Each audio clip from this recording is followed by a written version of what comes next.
سورۃ الصافات تفسیر ابن کثیر کی۔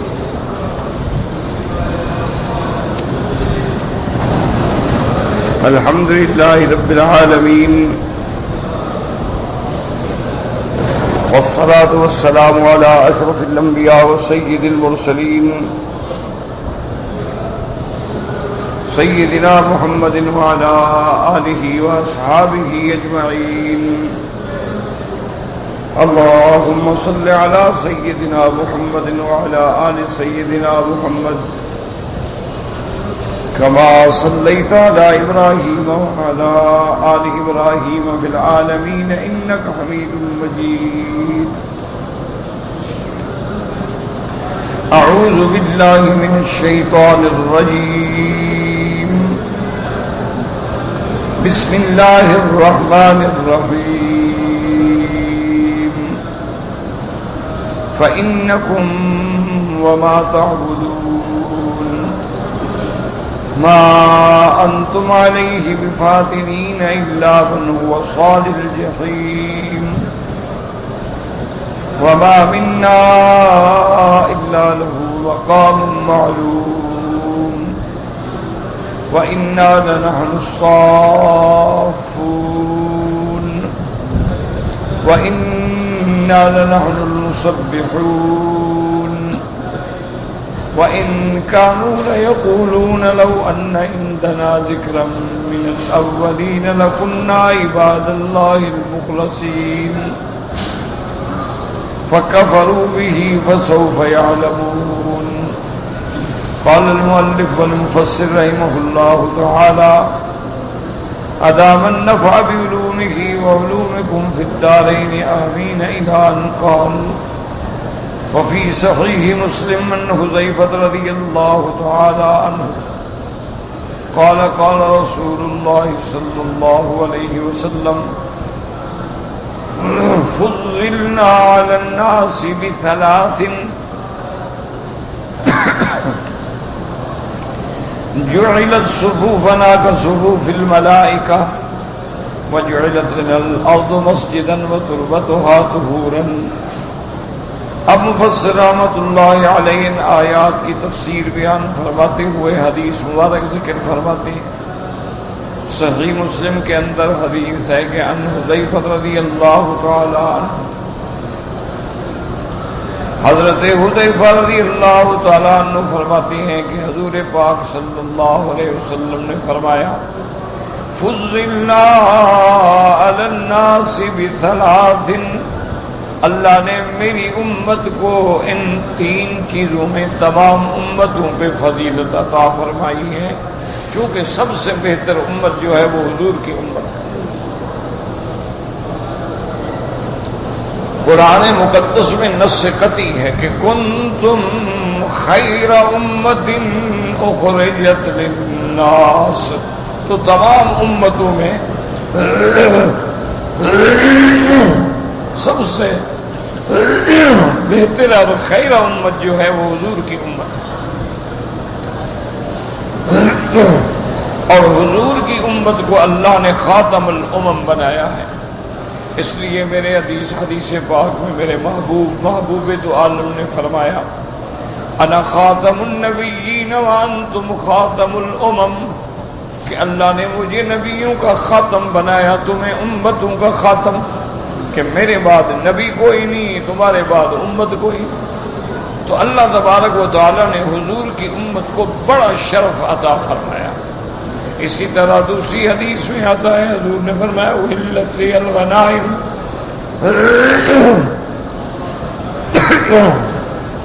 اموال غنیمت کہتے ہیں کہ کافروں سے جنگ ہو اور ان کا جو مال حاصل ہو، تو پہلی امتوں پہ غنیمت کا مال حلال نہیں تھا، تمام غنیمت جمع کر کے کسی اونچی جگہ پہ رکھ دیتے تھے، اور رات کو کسی وقت آگ آ کے اس کو جلا دیتے تھے۔ یہ علامت تھی کہ آپ کی خیرات قبول ہو گئی، اور اگر اس میں کوئی چوری کوئی دھوکھا تو پھر وہ چھوڑ دیتی، وہ پڑا رہتا، معلوم ہوتا کہ یہ مردود ہو گیا ہے، یعنی اس کو بہرحال مجاہدین استعمال نہیں کر سکتے۔ لیکن یہ حضور کی امت کی خصوصیت ہے کہ اللہ نے احلت لی المغانم، اللہ نے مال غنیمت کو حلال فرما دیا مجاہدین کے لیے، اور فرمایا جعل الصفوف کصفوف الملائکہ، اور اللہ نے میری امت کو حکم دیا کہ تم نماز کی صفیں ایسے بناؤ جیسے فرشتے صفیں بناتے ہیں۔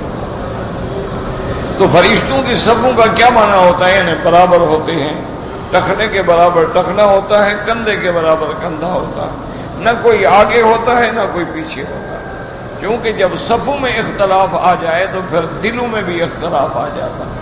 تو صفیں اگر ٹیڑھی ہوں تو اللہ نظر بھی نہیں فرماتا۔ تو نماز کے اندر یہ اہم ضروری ہے کہ آدمی صفیں سیدھی کرے، اور ہر بندہ کوشش کرے، کیونکہ صفیں سیدھی کرنا ایک آدمی کے بس میں نہیں ہے۔ امام تو کہہ دیں گے کہ سووا صفوفکم استووا الاول فالاول، لیکن کون سنے گا؟ تو ہر بندے کی کوشش ہونی چاہیے کہ جس صف میں کھڑا ہے کہ پہلے الاول پہلی صف، پھر دوسری، پھر تیسری، پھر چوتھی۔ اگر پہلی صف میں جگہ خالی ہے تو آپ دوسرے میں کھڑے ہیں تو گناہگار ہیں، لازماً آپ پہلے اس صف کو پورا کریں، اور آپ کے بعد جو ہے وہ دوسری صف کو پورا کریں، اس کے بعد جو ہے وہ تیسری صف کو پورا کریں، تاکہ صفیں برابر ہوں۔ درمیان میں حضور نے فرمایا کہ فرجہ نہ چھوڑو، یعنی مل کے کھڑے ہوں، یہ نہیں کہ ایک یہاں کھڑا ہے ایک یہاں کھڑا ہے۔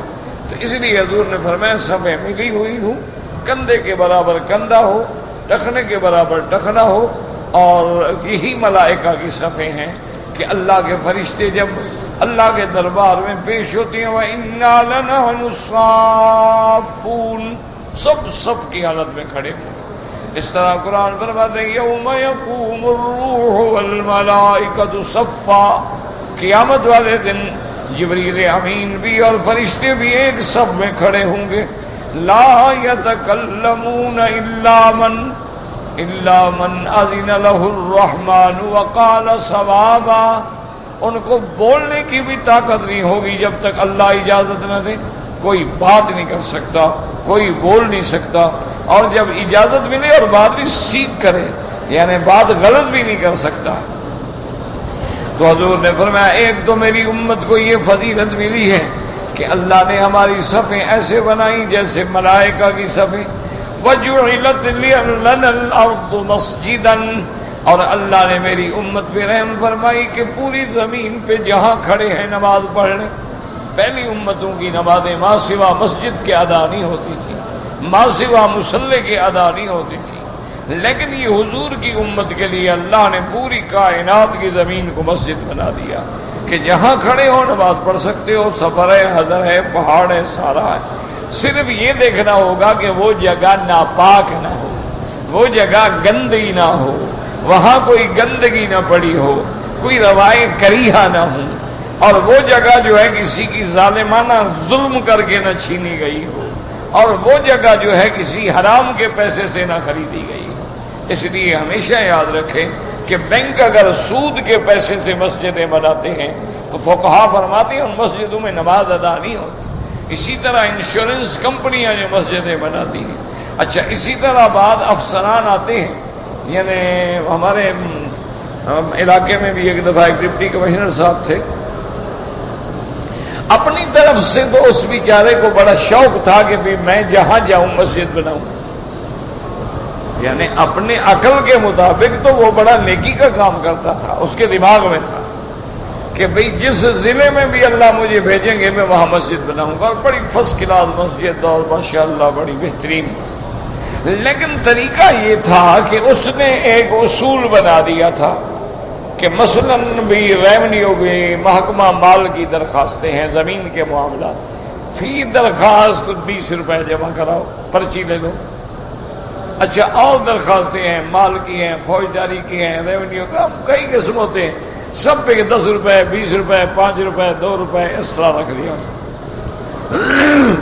اور جب تک وہ نہ دو آپ کا کام نہیں ہوتا۔ اور اس کا باقاعدہ وہ حساب رکھتا تھا بیچارہ، وہ جتنا پیسے آئے وہ مسجد بن گئی۔ تو میری اس سے ملاقات، میں نے کہا حضرت یہ کیا آپ نے پرچی شرچی لگا رکھی؟ انہوں نے کہا جی یہ مسجد بناتے ہیں۔ میں نے کہا یہ تو حرام ہے، مسجد تو جائز ہی نہیں، اس میں تو نماز ہی جائز نہیں جس طرح تم بنا رہے ہو۔ حضرت یہ کیا تھا؟ میں نے کہا تمہارے ظلم سے لوگ ٹیکس دیتے ہیں، ٹیکس لگا دیا تم نے۔ 10 روپے نہیں دیں گے تو درخواست قبول ہی نہیں کرتے. تو یہ تو چندہ نہیں ہے، یہ تو ظلم ہے، یہ تو حرام ہے. یہ تو آپ طاقت و قوت سے وصول کر رہے ہیں، جیسے گورنمنٹ مالیہ آبیانہ اور ٹیکس وصول کرتی ہے. اس پیسے سے مسجد بنانا تو حرام ہے. نے کہا جی میرے لیے پھر مشکل ہے، پھر میں اپنے پیسے سے تو بنا نہیں سکتا، رشوت میں کھاتا نہیں، تنخواہ اتنی ہوتی نہیں. نہ بنائے، آپ کو اللہ نے حکم دیا، فرشتہ آیا تو تمہارے پاس مسجدیں بناؤ. تم بھی شہرت کے لیے بنا رہے، جب اس میں نماز ہی جائز نہیں تو بنانے کا کیا فائدہ ہو. بلکہ فقہا نے یہ لکھا ہے کہ جیسے ہمارے یہاں رواج ہوتا ہے نا، بعض مولوی چندے کرنے کے بڑے ماہر ہوتے ہیں، امام السائلین ہوتے ہیں، مانگنے کا فن جانتے ہیں. وہ جناب قوم کو رلاتے ہیں، پھر کہتے ہیں اچھا جی اب 1000 والے کھڑے ہو جائیں، اب 500 والے کھڑے ہو جائیں، اب 200 والے کھڑے ہو جائیں، اب 100 والے کھڑے ہو جائیں. ایسی تقریر کریں گے کہ زبردستی پیسے جیب سے نکال لیں گے. یہ پیسہ لینا بھی حرام ہے، یہ بھی حرام ہے. جیسے کسی کو بندوق دکھا کے پیسہ لینا حرام ہے، ایسے زبردستی رلا کے بھی جیب سے پیسہ نکالنا حرام ہے. تم بتا دو بھئی مسجد ہے یا مدرسہ ہے، ہمارے مدرسے کا اتنا بجٹ ہے، اتنا ہمیں ضرورت ہے، جس اہل خیر کو اللہ توفیق دے مدرسے میں جمع کرا دے، جو دے دے دے دے، نہ دے نہ دے. اب جناب آپ دے رہے ہیں، اب جنت میں گھر بنا لو جیسے ٹکٹ ہے اس کے ہاتھ میں، اپنا بھی پتہ نہیں کہ حضرت جنت میں ہوں گے یا نہیں ہوں گے. لوگوں کو 1 بوری گندم کے پیچھے جنت تقسیم کر رہا ہے، 1 بوری لکھوا دو، 2 بوری لکھوا دو. کیا ہے یہ؟ بالکل حرام ہے. اس قسم کا پیسہ مسجد میں لگانا جو ہے وہ ناجائز، یہ قطعا ناجائز ہر لحاظ سے. کیونکہ اصول ہوتا ہے کہ مسجد کے لیے خالص حلال کا پیسہ ہو، جس میں ذرا بھی شبہ نہ ہو. آپ دیکھیں کہ مکے کے کافر تھے، مشرک تھے، بتوں کے پجاری تھے، کعبے کو چھوٹا کر دیا لیکن حرام کا پیسہ نہیں لگایا. انہوں نے کہا پیسہ حلال کا لگاؤ، انہوں نے کہا نہیں پورا ہوتا. انہوں نے کہا کعبہ چھوٹا کر دو، کعبہ چھوٹا کر دو، باقی باہر چھوڑ دو. تو اس لیے حتیم کا حصہ جو ہے باہر چھوڑ دیا، کیونکہ وہ لکڑیاں لینا، اور اس کے لیے اس زمانے میں تو لکڑیاں ہوتی تھی نا جو شتیر ڈالے جاتے تھے. ایک کشتی ٹوٹی تھی، اس سے وہ لے آتے تھے لکڑی. انہوں نے کہا حلال کے بغیر پیسہ، حرام کا پیسہ نہیں لگانا، اللہ کا گھر ہے، اللہ کے گھر کے اندر کیسے ہم حرام کا پیسہ لگائیں. تو اس لیے ہمیشہ یاد رکھیں کہ بعض لوگ جو ہیں باہر کے ملکوں میں جاتے ہیں مسجدوں کے لیے چندہ کرنے کے لیے، شراب کی دکانیں چندہ لے رہے ہیں، وہاں حرام کی دکانیں ہیں، خنزیر بکتا ہے چندہ لے رہے ہیں. سب حرام ہے. بالکل اس کے بجائے کچی مسجد بنا لو لیکن حلال. کوئی ضرورت نہیں ہے کہ مسجد تم سونے چاندی سے بناؤ، لوگوں کو دکھانے کے لیے جی فلاں نے مسجد بنائی جناب 10 کروڑ لگا دیا. اس 10 کروڑ کا کیا فائدہ ہے جب ریا آ گیا ہے. مسجد کی آبادی ہوتی ہے انما یامر مساجد اللہ من آمن باللہ والیوم الآخر. مسجد کی آبادی نماز سے ہے، مسجد کی آبادی زینت سے نہیں ہے. اب ایمان سے کہیں کہ ساری دنیا کی مسجدیں اس مسجد کا مقابلہ کر سکتی ہیں جو محمد مصطفیٰ نے بنائی تھی؟ آپ کا کیا عقیدہ ہے؟ یعنی ایک وہ مسجد ہے جس کو حضور نے خود اپنے ہاتھوں سے بنایا، مسجد النبوی فی المدینہ المنورہ، یہ حضور نے خود بنائی ہے. اچھا اس مسجد کا کیا جناب، اوپر کتنا RCC تھا، چھڑیاں ڈالی ہوئی تھی کھجور کی، بارش آتی تھی تو سارے صحابہ بھیگ جاتے، نیچے کنکریاں بچھی ہوئی تھیں. یہ مسجد تھی حضور کی صلی اللہ علیہ وسلم. اس مسجد کے مقابلے پہ تمہاری سونے چاندی کی بنی ہوئی مسجد کی کیا حیثیت ہے؟ تو اس لیے ہمیشہ کوشش کریں کہ جب بھی مسجد بنائیں، اللہ کا گھر بنائیں، مدرسہ بنائیں، یتیم خانہ بنائیں، خالص حلال کا پیسہ لگائیں. اگر نہ ہو تو تمہاری ذمہ داری ہے، وہ اللہ نے تمہیں حکم تو نہیں دیا. والد صاحب رحمۃ اللہ علیہ نے مدینہ منورہ میں ایک جگہ خریدی. جگہ خرید کے وہاں انہوں نے کوئی 4-5 کمرے کا ایک چھوٹا گھر بنایا کہ پاکستان سے جو حاجی آتے ہیں، عمرے والے آتے ہیں، وہ آگے ٹھہرے، مفت آگے ٹھہرے. اچھا وہ جناب بنایا جس جگہ پر، اس دور میں وہ اتنا حرم سے دور لگتا تھا، راستے میں ایک باغ تھا، اس سے گزر کے جانا پڑتا تھا. اب جب ہم مدینہ منورہ جاتے تو والد صاحب سے اجازت دے، وہ کہتے بھی وہاں جا کے ٹھہرنا ہے، میرے مربات میں ٹھہرنا ہے۔ اب ہم ڈر کے مارے چپ کر کے بیٹھے رہتے تھے بھی اعتراض ہو جائیں گے۔ جب وہ بہت زیادہ اصرار کرتے ہیں کہ ابا جان عجیب بات فرماتے، نہ وہاں بجلی ہے نہ وہاں پانی ہے، راستہ اتنا مشکل ہے کہ گزرنے سے ڈر لگتا ہے، کیسے جائیں آپ کی رباط میں جناب؟ تو ایک دن غصے میں آ گئے، کہنے لگے مولوی مکی بات سنو، میں نے الحمدللہ اس سرزمین پہ آ کے کبھی کوئی پیسہ نہیں بنایا، اگر کسی نے مجھے پیسہ دیا تو میں نے دوسروں کو خیرات کر دیا،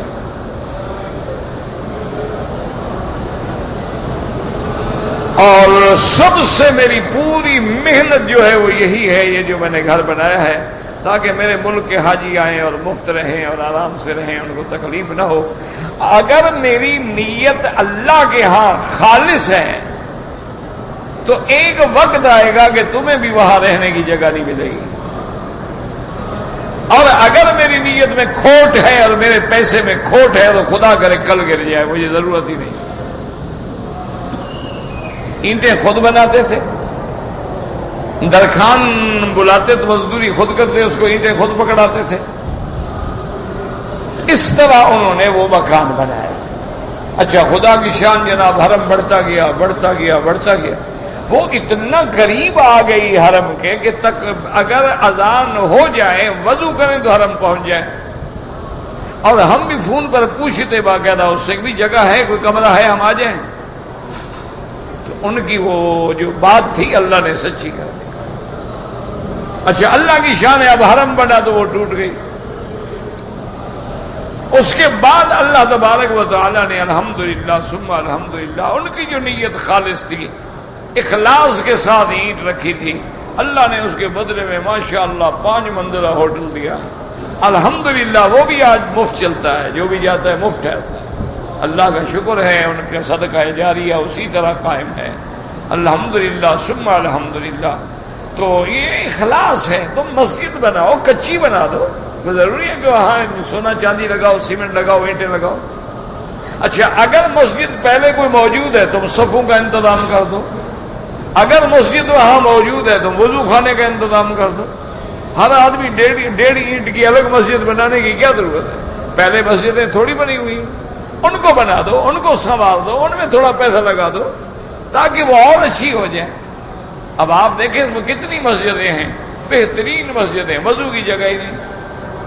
کتنی مسجدیں ہیں، وضو کی جگہ ہے، استنجے کی جگہ ہی نہیں۔ اب مسافر آدمی ہے، اس کو پیشاب کرنا ہے، استنجا کرنا ہے، کہاں جائے، کیسے نماز پڑھے وہاں؟ تو یہ چھوٹے چھوٹے انتظام کر دیں تو اللہ نے پوری سرزمین کو حضور کے لیے مسجد بنا دیا کہ جعلت لی الارض مسجدا وطہورا، اور فرمایا پوری سرزمین کی مٹی جو ہے اللہ نے میری امت کے لیے وضو کے بدل میں تیمم کا ذریعہ بنا دیا کہ فَإِن لَّمْ تَجِدُوا مَاءً فَتَيَمَّمُوا صَعِيدًا طَيِّبًا، اگر پانی نہ ہو تیمم کر لو اور نماز پڑھ لو۔ تو یہ حضور کی امت کا شرف ہے، حضور صلی اللہ علیہ وسلم کی امت کی فضیلت ہے، حضور صلی اللہ علیہ وسلم کی امت کے خصائص ہیں جو اللہ تبارک و تعالی نے آپ کی امت کو عطا فرمائے ہیں۔ تو اس لیے فرمایا کہ صفیں جو ہیں، صفوں کا پورا اہتمام کیا کرو۔ صفوں کے اندر اگر ٹیڑھا پن ہوگا، حدیث مبارک میں آتا ہے کہ اللہ تمہارے دلوں کو ٹیڑھا کر دیں گے، پھر تمہارے دلوں کے اندر محبت نہیں ہوگی، صداقت نہیں ہوگی۔ اور اس کے بعد فرماتے ہیں اِنَّا لَنَحْنُ الْمُسَبِّحُونَ أَيْ نَسْتَفُّ وَنُسَبِّحُ الرَّبَّ وَنُمَجِّدُهُ وَنُقَدِّسُهُ وَنُنَزِّهُ عن النقائص ونحن عبيد له فقراء إليه خاضعون لديه۔ اب فرشتے کہتے ہیں وَإِنَّا لَنَحْنُ الْمُسَبِّحُونَ۔ مسبحون کا معنی مسلون بھی ہوتا ہے کہ ہم صفیں منانے کے بعد نماز ادا کرتے ہیں۔ اور بعض علماء نے فرمایا کہ اللہ کی تسبیح و تحمید بیان کرتے ہیں، یعنی اللہ کے فرشتے صف کی حالت میں کھڑے ہیں، سبحان اللہ سبحان اللہ سبوح قدوس ربنا ورب الملائکۃ والروح کہتے ہیں نسبح الرب ونمجدہ، ہم اس کی بزرگی بیان کرتے ہیں، ونقدسہ وننزہہ، ہم اس کی تقدیس بیان کرتے ہیں، تنزیہ بیان کرتے ہیں۔ ہر وہ صفت نقصان، ہر وہ صفت عجز، ہر وہ صفت عیب، اس سے اللہ تبارک و تعالیٰ کی ذات پاک ہے۔ یاد رکھیں میرے اللہ کی بڑی صفات ہیں، متصف بصفات الجلال والجمال والکمال، منزہ عن سائر صفات العجز والنقص والاختلال۔ تمام جمال کمال کی صفتیں میرے اللہ کی ہیں، اور ہر صفت نقصان سے اللہ پاک ہے۔ عجز جو ہے نقصان ہے، فقر جو ہے نقصان ہے، اولاد جو ہے نقصان ہے، اللہ پاک ہے۔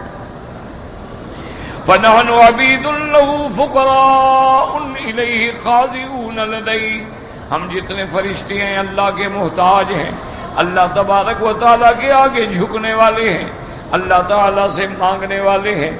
تو اس لیے اللہ تبارک و تعالیٰ نے وضاحت کر دی کہ تم اگر ملائکہ سے مانگو گے تو ملائکہ تو میرے محتاج ہیں، ملائکہ تو مجھ سے مانگنے والے ہیں۔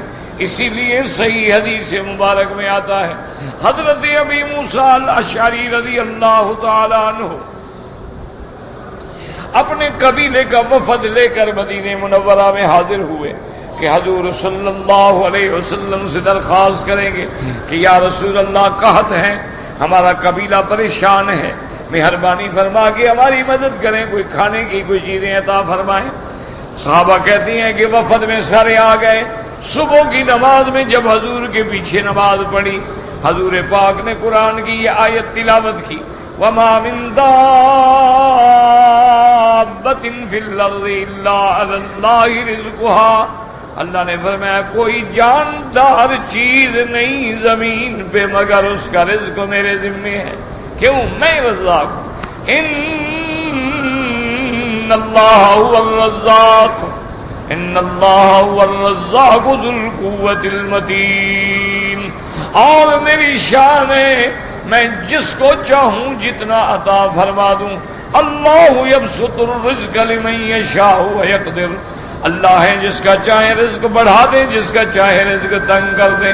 اللہ تبارک و تعالیٰ گداؤں کو شاہ کر دے، شاہوں کو گدا کر دے، امیروں کو فقیر کر دیں، فقیروں کو امیر کر دیں، اس کی مرضی ہے۔ اس لیے اللہ تبارک و تعالیٰ کی اس آیت کے پڑھنے کے بعد، نماز کے پڑھنے کے بعد ابھی موسیٰ نے اپنے ساتھیوں سے کہا کہ چلو واپس چلیں۔ انہوں نے کہا اللہ کے بندے، وہ درخواست جو دینی تھی حضور کو، جس کام کے لیے آئے تھے بیت المال سے مدد لینے کے لیے، وہ تو کی۔ انہوں نے کہا جب قرآن میں آیا کہ ہر چیز کا رزق میرے ذمے ہے، تو پھر میرے قبیلے کا رزق بھی تو اللہ کے ذمے ہے، پھر مانگنے کی کیا ضرورت ہے؟ تو اگر اللہ تبارک و تعالی ہر جاندار کو رزق دیتے، آپ دیکھ لیں دریاؤں میں مچھلیوں کو کون رزق دیتا ہے، آپ دیکھ لیں اڑتے ہوئے پرندوں کو کون رزق دیتا ہے، آپ دیکھ لیں چیونٹیوں کو کون رزق دیتا ہے۔ اس لیے روایات متقدمہ میں آتا ہے، روایات اسرائیلی ہے کہ ایک دن حضرت موسیٰ علیہ السلام گزرے، ایک پتھر پڑا تھا، آپ نے پتھر کو جو توڑا تو پتھر دو حصوں میں تقسیم ہو گیا، اس کے درمیان میں ایک کیڑا ہے، اس کیڑے کے منہ کے اندر باقاعدہ ایک سبز پتا ہے، وہ کھا رہا ہے۔ نے کہا سبحان اللہ، نے کہا اللہ پاک ہے تیری ذات، اس کو پتھر کے اندر رزق دینے والا کون ہے؟ کہ پتھروں کے اندر رزق پہنچانے والا، غاروں کے اندر رزق پہنچانے والا، مچھلیوں کو پانی کے اندر رزق پہنچانے والا۔ بعض جانور ایسے ہیں جن کی زندگی آگ میں گزرتی ہے، ان کو آگ میں رزق پہنچانے والا۔ بعض جانور ایسے ہیں جو رات کو نکلتے ہیں، دن میں چھپ جاتے ہیں، ان کو رات کے اندھیروں میں رزق دینے والا کون ہے؟ فرمایا ان اللہ هو الرزاق ذو القوة المتین۔ اسی لیے پیغمبر نے جب ابھی بھی مریم کے کمرے میں دیکھا کہ تالا بند ہے، دروازہ بند ہے، کھڑکی بند ہے، لیکن وجد عندها رزقا، جب وہاں گئے دیکھا تو ماشاءاللہ انواع و اقسام کے پھل پڑے ہوئے۔ اللہ کے نبی حیران ہو گئے۔ قال یا مریم ان انا لک ھذا. اور یہاں مسئلہ سمجھ لو، اگر انبیاء عالم الغیب ہوتے تو پھر پوچھنے کی ضرورت، سوال کرنے کی ضرورت نہیں ہے کہ بی بی مریم سے پوچھتے. قال یا مریم انا لک ھذا قالت هو من عند اللہ ان اللہ یرزق من یشاء بغیر حساب. انہوں نے کہا حضرت زکریا یہ اللہ کی طرف سے ہے اور اللہ جس کو چاہے عطا فرما دے. اللہ چاہے بغیر حساب، بغیر موسم، بغیر مناسبت کے عطا فرما دے. ہر چیز اللہ کے ہاتھ میں ہے. وما ذلک علی اللہ بعزیز. اللہ تبارک ہنالک دعا زکریا ربہ. دل میں بات بیٹھ گئی. رات کو آئے مصلی پہ کھڑے ہو گئے. اللہ بی بی مریم کو بغیر موسم کے پھل دے سکتے ہو تو مجھے بھی تو بڑھاپے میں اولاد دے سکتے ہو. میری موسم بھی گزر گئی، میں بوڑھا ہو گیا. میری بیوی کا موسم بھی گزر گئی، بانجھ ہو گئی. اب نہ وہ جننے کے قابل نہ میں نطفہ ڈالنے کے قابل. ہم دونوں بوڑھے ہو گئے، ہمارا موسم گزر گیا ہے. لیکن اگر آپ دینا چاہیں تو کیا مشکل ہے. رب ھب لی من لدنک ولیا. جب پکارنے والے نے سچے دل سے پکارا تو اللہ نے حکم دیا جبرائیل جا کے میرے پیغمبر کو مبارک دو. یا زکریا انا نبشرک بغلام اسمہ یحییٰ لم نجعل له من قبل سمیعا. اللہ نے فرمایا زکریا مبارک ہو، ہم تم کو بیٹا دیں گے اور بیٹا بھی ایسا دیں گے اس کا نام بھی ہم رکھیں گے اور وہ نام آج تک کسی نے نہیں رکھا ہے. انا نبشرک بغلام اسمہ یحییٰ لم نجعل له من قبل سمیعا. اور مبارک ہو آپ بھی نبی ہیں، آپ کا بیٹا بھی نبی ہوگا، اس کو بھی ہم نبوت سے سرفراز فرمائیں گے. تو اللہ تبارک و تعالی سے یاد رکھو مانگنے والے بنو. بدقسمتی یہ ہے ہم مانگتے نہیں ہیں. مانگتے ہیں تو مانگنے کا طریقہ نہیں آتا ہے، اور مانگتے ہیں تو زبانیں ناپاک ہیں. مانگتے ہیں تو ہمارے اندر کی نمک حرام ہے، تو اس لیے دعائیں منظور نہیں ہوتی ہیں. ورنہ تو رحمت کے دروازے تو آج بھی کھلے ہوئے. عبد اللہم ارزقنا جنت الفردوس الاعلی بغیر حساب. اس لیے مفسر رحمۃ اللہ علیہ فرماتی ہیں کہ فرشتے کیا کہتی ہیں کہ نحن عبید لہ، ہم تو اس کے بندے ہیں، اس کے آگے محتاج ہیں. اگر تم یا جبرائیل یا میکائیل کے طویل لکھو گے، وظیفے لکھو گے، وہ تو اللہ فرماتا ہے میرے غلام ہیں، میرے بندے ہیں، میرے محتاج ہیں، وہ تیری کیا مدد کریں گے؟ وہ تو خود محتاج ہیں. جو خود محتاج ہو کسی کی دوسرے کی مدد کیا کرے گا؟ جس پہ خود مشکلیں پڑتی ہوں وہ مشکل کشا کیسے ہوگا؟ جو خود مشکلوں میں گزرے زندگی وہ کیسے مشکل کشا ہو؟ مشکل کشا تو وہ ہو سکتا ہے جس کے آگے کچھ مشکل نہ ہو. یفعل ما یشاء ویحکم ما یرید. یاد رکھیں یہ جو لوگ عقیدے رکھ دیتے ہیں کہ حضرت علی مشکل کشا ہیں، حاجت روا ہیں، اور فلاں بزرگ جو ہیں وہ قاضی اللہ حاجات ہیں، یہ شرک ہے. حاجت روا صرف اللہ کی ذات ہے، قاضی الحاجات صرف اللہ کی ذات ہے، مشکل کشا صرف اللہ کی ذات ہے. اللہ کے سوا کسی غیر کو مشکل کشا سمجھ، یہی تو شرک ہے. اور لطف کی بات یہ ہے کہ جو حضرت علی کو مشکل کشا سمجھتے ہیں، اصل بات یہ ہے نا اللہ ناراض ہو جائے نا عقل چھین لیتا ہے، پھر بات سمجھ ہی نہیں آتی. اب حضرت علی مشکل کشا ہیں اور ادھر خود پھر جناب بتاتے ہیں کہ حضرت حسین اپنے خاندان کے ساتھ میدان قرب و بلا میں یہ مصیبت آئی، یہ مصیبت آئی، یہ مصیبت آئی، یہ مصیبت آئی، حتیٰ کہ پیاسے شہید ہو گئے. یہ بھی وہی بتاتے ہیں. تو یہاں مشکل حل کرنے نہیں آئے حضرت علی. اچھی بات ہے اپنی اولاد کی مشکل کشائی نہیں کی، تمہاری مشکل کشائی کے لیے آ جاتے.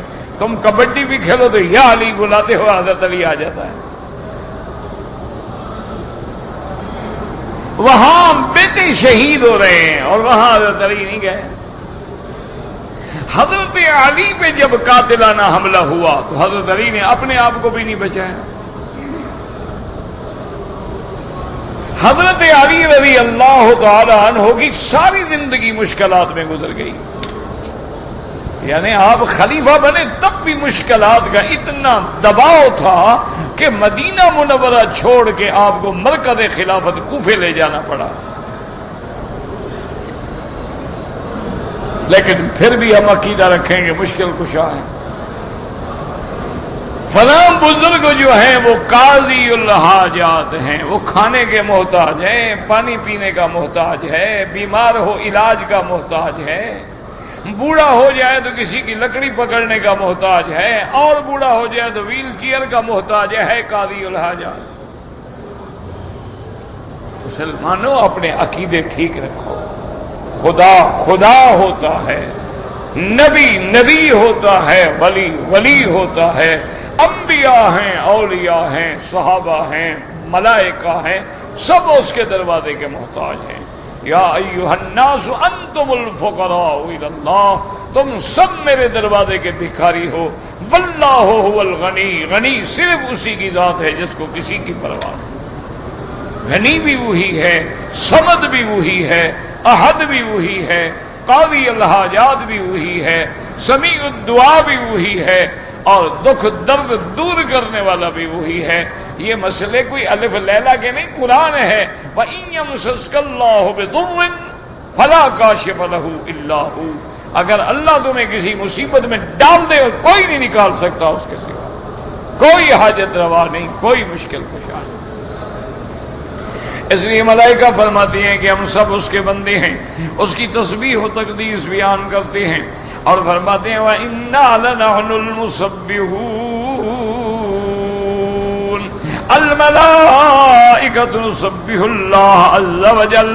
وقال قتادہ وَإِنَّا لَنَحْنُ الْمُسَبِّحُونَ مَنْ الْمُصَلُّونَ يَثْبُتُونَ بِمَكَانِهِمْ مِنَ الْعِبَادَةِ، اپنے اپنے مقام پہ جمع ہیں، کھڑے ہیں، عبادت میں مشغول ہیں. کما قال تبارک و تعالی وقالوا اتخذ الرحمن ولدا سبحانہ بل عباد مکرمون. اللہ نے فرمایا یہ بدبخت کہتی ہیں کہ اللہ کی اولاد ہے. اللہ پاک ہے اولاد سے، فرشتے میرے عزت والے بندے ہیں. لا يسبقونه بالقول وهم بأمره يعملون. يعلم ما بين أيديهم وما خلفهم ولا يشفعون إلا لمن ارتضى وهم من خشيته مشفقون. یہ تو اللہ کے حکم کے بغیر حرکت بھی نہیں کرتے، بات بھی نہیں کرتے ہیں جب تک اللہ حکم نہ دے. یعلم ما بین ایدیہم، جو ان سے آگے ہے جو پیچھے ہے. ولا یشفعون، فرشتوں کو جرت نہیں ہوگی کہ شفاعت کریں مگر اس کے بارے میں جس پہ اللہ راضی ہوگا. الا لمن ارتضى وهم من خشیتہ مشفقون، وہ تو اللہ تبارک و تعالیٰ کی عظمت و ہیبت سے ڈرنے والے ہیں. ومن یقل منہم انی الہ من دونہ، ومن یقل منہم، اگر ان فرشتوں میں سے بھی کوئی دعویٰ کرے کہ میں معبود ہوں، میں خدا ہوں، میں حاجت روا ہوں، میں مشکل کشا ہوں، فذالک نجزیہ جہنم، میں تو اس کو بھی پکڑ کے جہنم میں ڈال دوں. کذالک نجزی الظالمین. وقولہ جل وعلا وإن كانوا لیقولون لو ان عندنا ذکرا من الاولین لکننا عباد اللہ المخلصین. حضور کے آنے سے پہلے کافر کہتے تھے اگر ہمارے پاس پیغمبر آتا، ہمارے پاس کتاب آتی، ہمارے پاس نبی آتے تو ہم تو سب سے زیادہ اتباع کرنے والے ہوتے. اے قد کانوا یتمنون قبل ان تأتیہم یا محمد صلی اللہ علیہ وسلم لو كان عندهم من يذكرهم بأمر الله وما كان من أمر القرون الأولى ويأتيهم بكتاب الله كما قال جل جلاله. اللہ نے فرمایا میرے مدنی محمد مصطفیٰ صلی اللہ علیہ وسلم آپ کے آنے سے پہلے یہ بڑے دعوے کرتے تھے کہ ہمارے پاس بھی کتاب آئے، ہمارے پاس بھی نبی آئے، لیکن جب میں نے آپ کو بھیجا تو کافر بن گئے، منکر بن گئے، تکذیب کرنے والے بن گئے۔ جیسے اللہ نے دوسرے مقام میں فرمایا وَأَقْسَمُوا بِاللَّهِ جَهْدَ أَيْمَانِهِمْ، یہ بڑی کھینچ کے قسمیں کھاتے ہیں، بڑی اہم بار سخت قسمیں کھاتی ہیں۔ لَإِن جَاءَهُمْ نَذِيرٌ لَيَكُونُنَّ أَهْدَىٰ مِنْ إِحْدَى الْأُمَمِ، کہ اگر ان کے پاس کوئی ڈرانے والا آیا، کوئی پیغمبر آیا تو یہ اس کی اتباع کریں گے۔ فَلَمَّا جَاءَهُمْ نَذِيرٌ مَا زَادَهُمْ إِلَّا نُفُورًا، اور جب اللہ نے ان کے بعد ڈرانے والا پیغمبر بھیجا، نذیر بھیجا محمد مصطفیٰ صلی اللہ علیہ وعلی آلہ واصحابہ وسلم تسلیما کثیرا، یہ سب سے زیادہ بھاگنے والے تھے۔ وقال تعالی ان تقولوا انما انزل الكتاب على طائفتين من قبلنا وان كنا عن دراستهم لغافلين، او تقولوا لو أنا انزل علينا الكتاب لكنا اهدى منهم فقد جاءكم بينة من ربكم وهدى ورحمة، یہ کہتے تھے ہم سے پہلے دو جماعتوں کو کتاب ملی ہے، یعنی یہود و نصارہ کو، ہمیں ملتی تو ہم سب سے زیادہ اطاعت گزار ہوتے۔ اللہ نے فرمایا فقد جاءكم، آ گئی تمہارے پاس بھی کتاب، من ربكم وهدى ورحمة، جو ہدایت بھی ہے رحمت بھی ہے۔ فمن أظلم ممن كذب بآيات الله وصرف عنها سنجزي الذين يصدفون عن آياتنا سوء العذاب بما كانوا يصدفون۔ اللہ نے فرمایا اس سے بڑا ظالم کون ہے جو اللہ کی آیات کو ٹھکراتا ہے، اللہ کی آیات کے آگے دیوار بنتا ہے، پھر اس کا نتیجہ یہ ہوگا کہ ہم بھی اس کو برا عذاب چکھائیں گے۔ وَلِهَذَا قَالَ تَعَالَىٰ هَا هُنَا فَكَفَرُوا بِهِ، مشرکین نے میرے مدنی پاک، میرے بھیجے ہوئے نبی حضرت محمد مصطفیٰ کے ساتھ کفر کیا۔ فَسَوْفَ يَعْلَمُونَ، اللہ نے فرمایا آنے دو قیامت، پھر میں تم سے کیسے بدلہ دیتا ہوں۔ وعید اکید وتعدید شدید علی کفرہم بربہم عز وجل وتکذیبہم رسولہ، اس ایک آیت میں ان کے لیے وعید ہے، وعید شدید ہے، تحدید ہے کہ تم نے میرے قرآن کو نہیں مانا،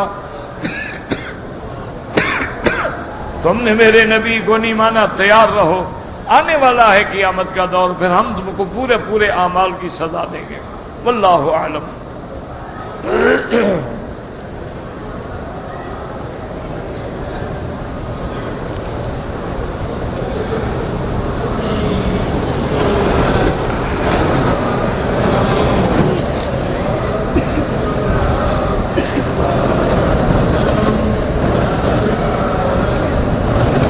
وہ کہتے ہیں جی کوئی کسی ٹی وی اسکالر نے کہا ہے کہ سود لینا تو ناجائز ہے لیکن کسی ضرورت کے تابع دینا پڑ جائے تو سود دینا جو ہے وہ جائز ہے۔ میرا بھائی بات یہ ہے کہ اللہ تبارک و تعالی نے قرآن میں جو فرمایا وہ کیا فرمایا ہے؟ احل اللہ البیع وحرم الربا، تجارت حلال اور ربا حرام۔ یہاں کوئی فرق کیا ہے کہ دینے میں جائز ہے نہ لینے میں ناجائز ہے؟ موٹی بات کر دی اللہ نے کہ بیع حلال ہے اور ربا حرام۔ اسی طرح دوسری لا تأکل الربا، سود ہرگز نہ کھاؤ۔ اضعافاً مضاعفہ کی قید جو ہے وہ تو وقتی قید ہے کہ مکے والے یہ کرتے تھے، سود لے لیا، 6 مہینے کے بعد اسے نہیں دیا، انہوں نے کہا اچھا بھائی تم قرضہ نہیں دے سکے اور سود بڑھا دیتے، 6 مہینے پھر گزر گئے اور سود میں بڑھاتے چلے گئے، تو ان کو رد کرنے کے لیے کہا گیا کیا ظلم کر رہے ہیں؟ یہ مانا نہیں کہ اگر کوئی دوگنا نہ لے، ڈبل نہ لے، زیادہ نہ بڑھائے تو جائز ہے نا، سود تو مطلق حرام ہے کہ اللہ نے فرما دیا احل اللہ البیع وحرم الربا، بس۔ مثلا اللہ نے فرما دیا کہ بکرا حلال، کتا حرام۔ اچھا اب بکرا کوئی کہے کہ جی کالا حلال ہے یا سفید حلال ہے یا پیلا حلال ہے یا نیلا حلال ہے یا بڑے قد والا حلال ہے یا ٹیڈی حلال ہے، بس بکرا حلال ہے جو بھی قسم ہو۔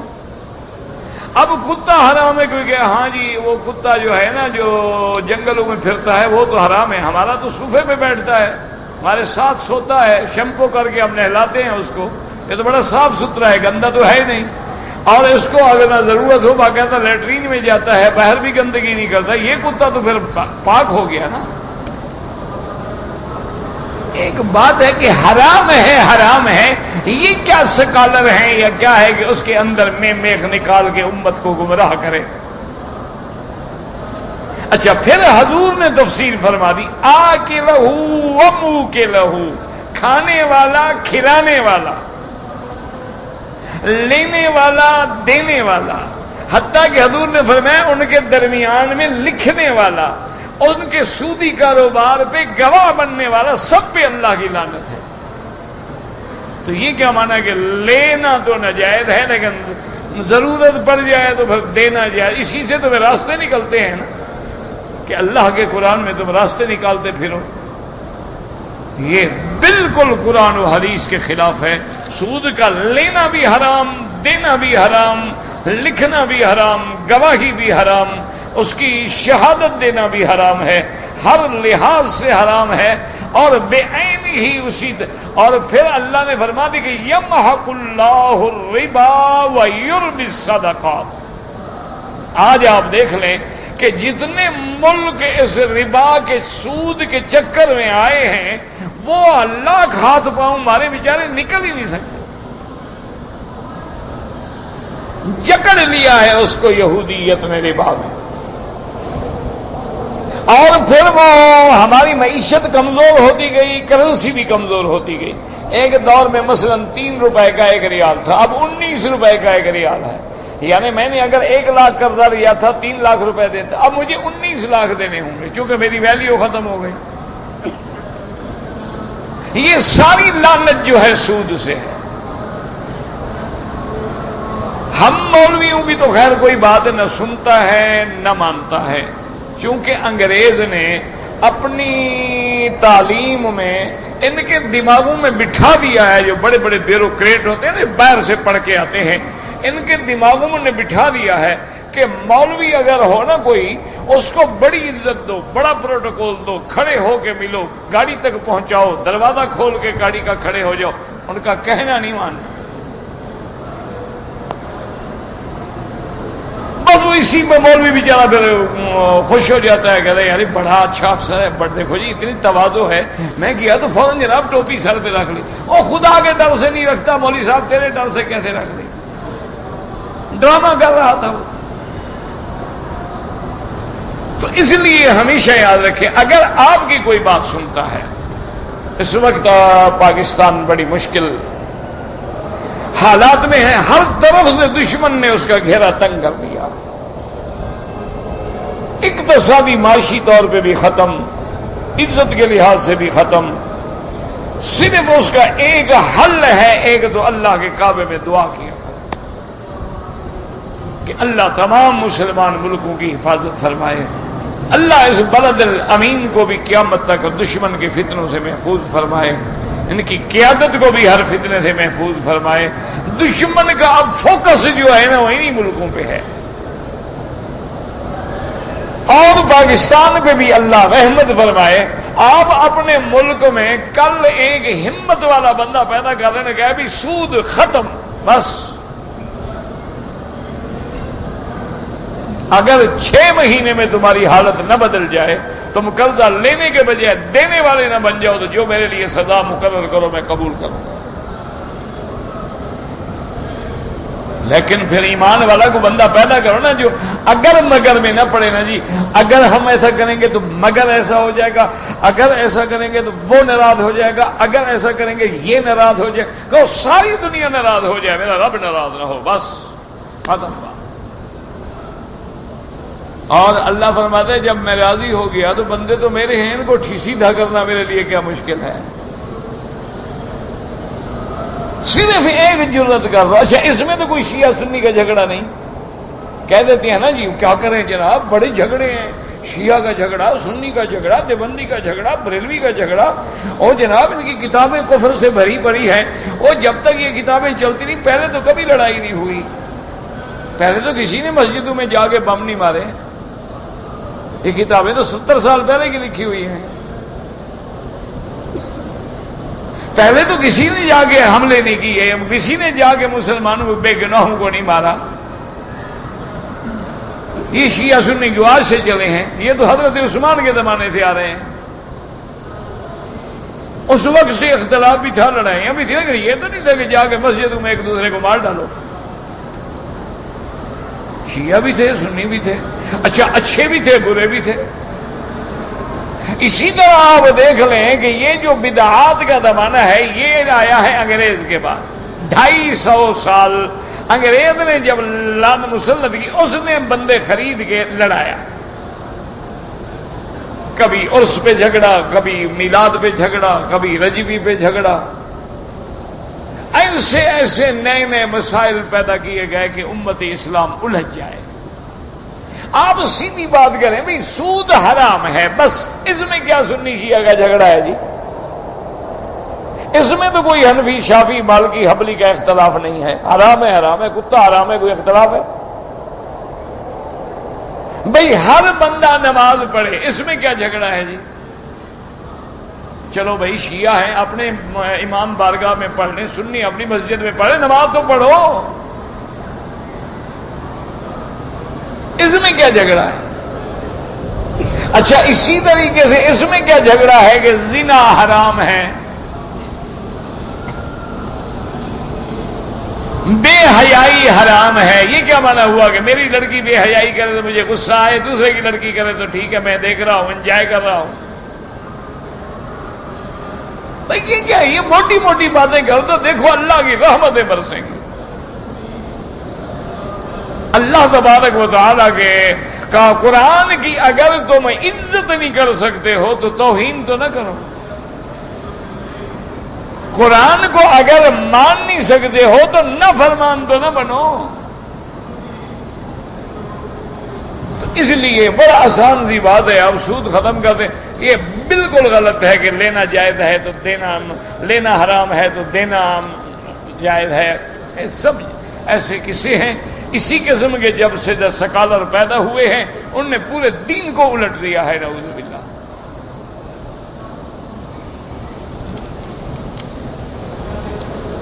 اس کی وجہ ہے نا، یاد رکھو، پتہ ہے تم تو نہیں سمجھتے ہو نا، میری تو برادری ہے نا، مجھے تو پتہ ہے نا اپنی برادری کا، جیسے آپ کو اپنی برادری کا پتہ ہے، مجھے اپنی برادری۔ اچھا بینک والے جو ہیں اکثر تو ہم بینک کو ہمیں قرضہ لے کے سود دینا پڑتا ہے نا، جب ان کے کاروبار چلانے کا میں فتویٰ دیتا ہوں، وہ بھی شام کو ایک اتنی بڑی داڑھی والا بندہ بھیج کے 2 لاکھ کی تھیلی بھجوا دیتے ہیں، حضرت آپ کے لیے ہدیہ ہے۔ اب مجھے تو دینے والے کی اتنی بڑی داڑھی ہے، پتہ نہیں کہ پیچھے بھیجنے والا تو وہ بینک والا حرام کا پیسہ ہے۔ یہ ایسے نہیں فتوے مفت کے نہیں ہیں، یہ مال ملتا ہے جناب، ایسے تھوڑی کوئی شریعت بدل کے جہنم میں جانا چاہتا ہے۔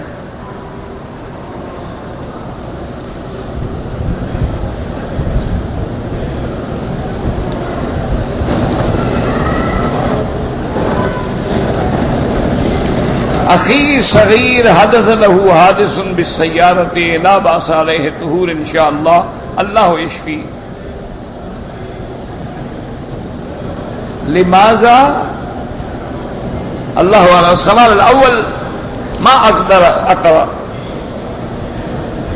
حیات النبی سے کیا مراد ہے کہ تمام انبیاء حیات ہیں، قرآن کو کہتا ہے شہید زندہ ہیں، کیا مراد ہے؟ بھئی اللہ نے قرآن میں کہا ہے نا کہ لا تقولوا لمن يقتل في سبيل الله اموات بل احیاء، وہ زندہ ہیں، ولکن لا، لیکن تم سمجھ، تو بس بحث نہ کرو، زندہ ہیں تم سمجھ نہیں سکتے ہو، جھگڑا کس بات کا؟ کیوں تم اگر مگر چگر مگر میں پڑھتے ہو، اپنے ایمان خراب کرتے ہو؟ بس زندہ ہیں انبیاء، جیسے شہید احیاء عند ربهم یرزقون، اگر شہید زندہ ہے، شہید تو شہید بن نہیں سکتا جب تک میرے نبی کا کلمہ نہ پڑھے. وہ کیسے شہید ہوگا؟ مسلمان بنے گا تو شہید ہوگا نا. تو جس کے کلمے پڑھنے کے بعد یہ مرتبہ ملا ہے وہ زندہ نہیں ہے، یہ زندہ ہے. باقی عالم البرزخ جو ہے وہ عالم الغیب ہے، مغیبات میں ہے، اس میں بحث کرنے کی ضرورت نہیں.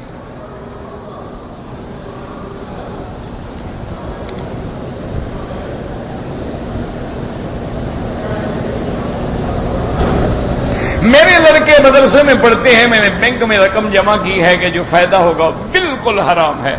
وہ دین پڑھ رہے ہیں، تم ان کو کھلانے کے لیے حرام کا انتظام کر رہے ہو. ماشاءاللہ.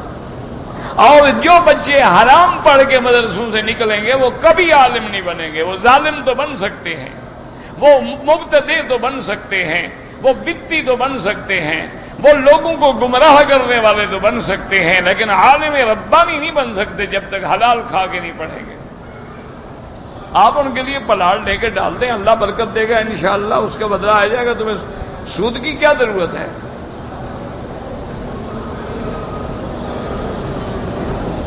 بہرحال جو بھی عمرے والے ہیں، مسافر ہیں، نماز قصر پڑھیں گے.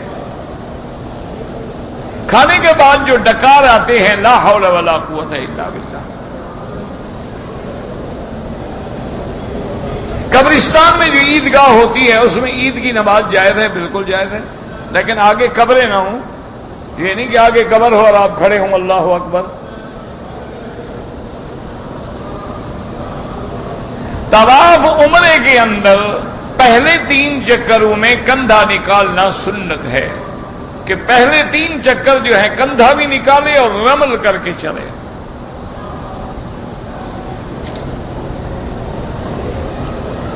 کون سے سونے پہ؟ ہر سونے پہ زکات فرض ہے.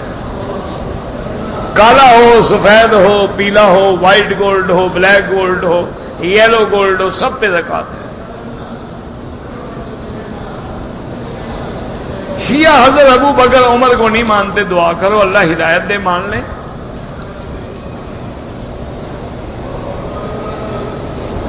اگر دوران طواف پیشاب کا تقاضا ہو چھوڑ دو، جاؤ وضو پیشاب کرو، وضو کر کے پھر شروع کرو. قربانی جو ہے احناف کے نزدیک 3 دن ہے، بعض علماء چوتھے دن بھی جائز سمجھتے ہیں. کوئی جھگڑا نہیں، تم قربانی کرنے والے تو بنو. جس نے کرنی ہے انشاءاللہ وہ 3 دن میں کر لے گا، جس نے نہیں کرنی وہ چوتھے دن بھی نہیں کرے گا. اگر عصر اور مغرب کے درمیان میں نے 2 رکعت طواف کے پڑھ لیے، کوئی حرج نہیں، کوئی کفر اسلام کی جنگ نہیں.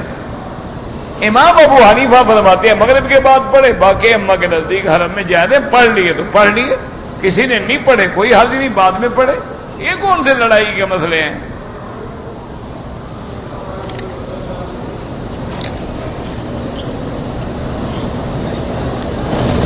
اگر کسی آدمی نے اپنی جان کے بچانے میں دفاع میں قتل کیا ہے، اگر سچا ہے تو انشاءاللہ گناہگار نہیں ہے، کیونکہ اپنے عرض کی حفاظت، عزت کی حفاظت، مال کی حفاظت، جان کی حفاظت تو فرض ہے.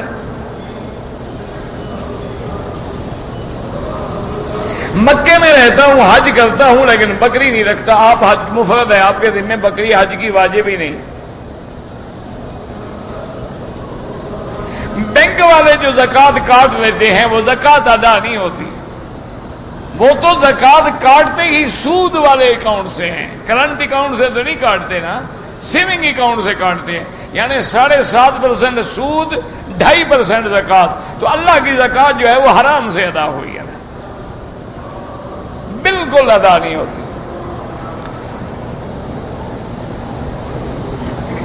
ناپاک حالت میں عورت جو ہے اللہ کا ذکر کرے کر سکتی ہے، کوئی بات نہیں. یا اللہ یا اللہ کلمہ.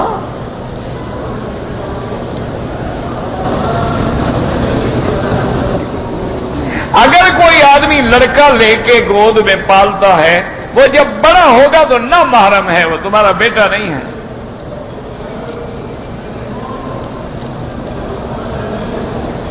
جبل جودی کہاں ہے اللہ عالم،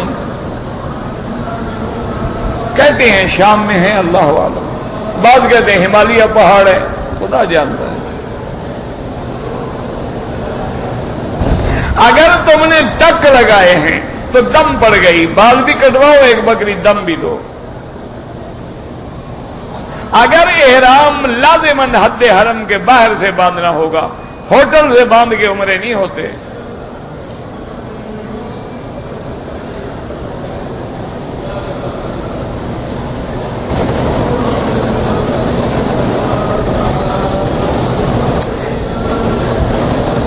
بہرحال آپ اپنے گناہوں کا کسی کے آگے ذکر نہ کریں، اللہ کے آگے 2 رکعت نماز پڑھ کے توبہ کریں کہ آئندہ میں یہ گناہ کبھی نہیں کروں گا۔